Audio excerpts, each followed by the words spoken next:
cez bazoš mnohokrát zadarmo ľudia dávajú sedačky. Ja som taký úchylák na mechaniky, že ja sa teším jak blázen vajcám, ani neviem, či to funguje. Takže bohužiaľ je to trápenie Kristové.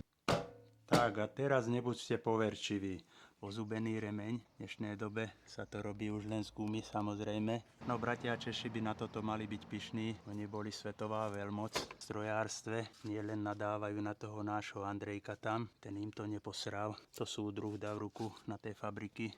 Tak a teraz nebuď poveršivý. Od covidu som nešiel na tejto mašine. Teraz potrebujem šiť kožu. Celkom to zvládá.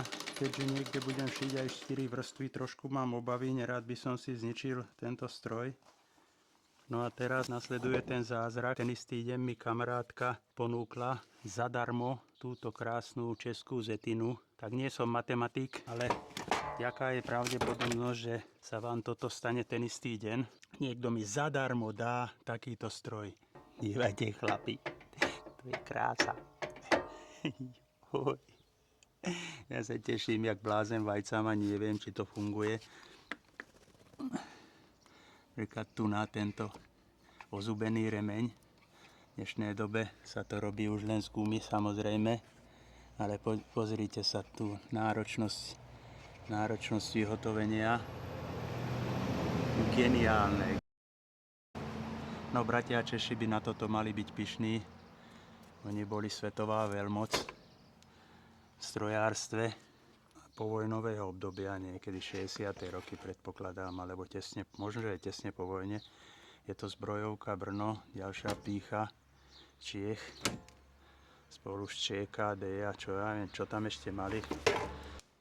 Každému z nás sa určite stalo, že mu zazvonil mobil a volal práve niekto, na koho sme mysleli.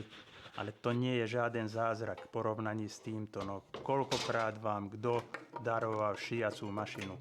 A ešte za týchto podmienok, že po 4 rokoch som sedel za šijacou mašinou a ešte som si popri tom pomyslel, že by sa mi zišla nejaká pevnejšia na tú moju zásteru. Ak sa vám niekedy stalo takéto niečo nepochopiteľné, šialené, tak dajte, som obrovsky zvedavý.